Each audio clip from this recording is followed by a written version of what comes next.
Bonsoir Éric Coquerel, merci d'être en direct avec nous, député de la France Insoumise de Seine-Saint-Denis. Sympa le message de bienvenue pour la Première ministre. Politique, la question n'est pas sympa ou pas sympa. On a une ministre qui a marqué le quinquennat par plusieurs actions. Alors Jean-Luc Mélenchon l'a dit, c'est l'ouverture à la concurrence des transports, mais c'est aussi, en tant que ministre de l'écologie, la suppression maintenue de centaines de postes au ministère de l'écologie ou chez les opérateurs. C'est celle qui a mis en place la réforme d'allocation chômage qui rend responsable du chômage les chômeurs qui sont moins indemnisés et moins longtemps.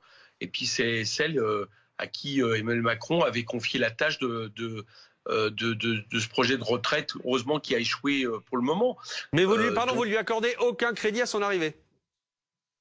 Quel crédit vous voulez qu'on lui apporte? Manifestement, on se retrouve dans une situation où Emmanuel Macron nous rejoue la même série avec des acteurs qui sont juste déplacés de rôle.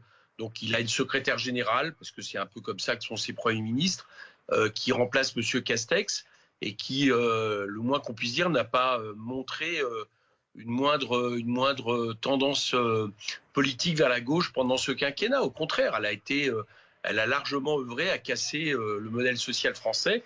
Et c'est bien pour ça que j'espère que Jean-Luc Mélenchon la remplacera prochainement. Restez avec nous, Éric Coquerel. Christophe Barbier, elle se présente, Elisabeth Borne, et beaucoup dans son entourage la présentent comme une femme de gauche, une femme au moins venue de la gauche. D'ailleurs, Camille Pascal nous l'a expliqué, elle est nommée parce qu'Emmanuel Macron veut parler à cet électorat de gauche qui a voté en partie Jean-Luc Mélenchon au premier tour de la présidentielle, vote utile, au deuxième tour Emmanuel Macron pour faire barrage à Marine Le Pen, et cet électorat, il peut être non pas enthousiasmé par la nomination d'Elisabeth Borne, mais désamorcé. Et à mon avis, mais Éric Coquerel va peut-être nous le confirmer, si ce soir les élus de la NUP tapent aussi fort sur Elisabeth Borne, c'est parce qu'ils savent que sa nomination peut affaiblir la mobilisation de gauche, alors que si ça avait été Catherine Vautrin ou un profil plus à droite, la mobilisation n'aurait été renforcée. Éric Coquerel. Ah, bien tenté, bien tenté. Mais alors là, je vous dis...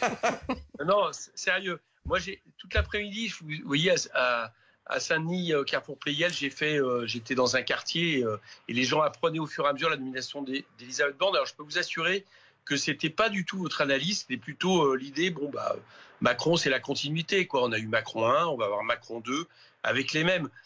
C'est pas Madame Borne, elle est aussi à gauche que Monsieur Macron, quoi, en gros. Donc c'est une politique de droite qui a été appliquée pendant 5 ans. Elle a été une des ministres qui a appliqué cette politique.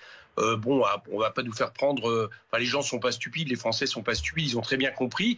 Monsieur Macron a tenté pendant des semaines, et c'est pour ça que ça a mis du temps, de chercher, de débaucher quelqu'un à gauche pour essayer de montrer une ouverture à gauche. Il n'y est pas arrivé parce que je pense que personne n'a envie de monter sur un radeau de la Méduse. Et donc, il recherche désespérément à recycler Madame Borne.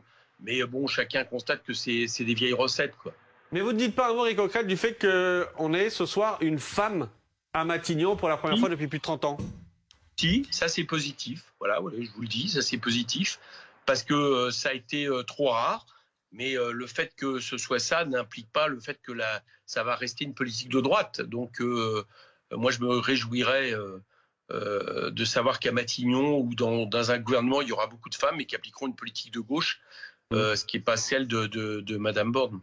Encore une question, je vais vous lire un tweet, celui de Jean-Luc Mélenchon tout à l'heure, qui est le premier qu'il ait posté après la nomination d'Elisabeth Borne. Grande tension dans la nomination de mon prédécesseur. Sera-t-elle de droite ou bien de droite? Personne ne veut le job. C'est un CDD de mission d'intérim. Il est déjà Premier ministre dans sa tête, Jean-Luc Mélenchon. On l'a perdu. Oui, parce qu'on veut appliquer notre programme, parce qu'on pense que celui qui appliquerait Madame Borne, ministre de transition, on ne sait pas, peut-être qu'il lui renouvellerait cette confiance si jamais M. Macron avait la majorité, mais c'est la retraite à 65 ans et plus, c'est le RSA transformé en espèce de salaire de misère pour les jeunes. Enfin bon, c'est en gros ce qu'il a fait pendant 5 ans. Donc il faut vraiment éviter ça au pays. Et je crois que les Français ne sont pas dupes.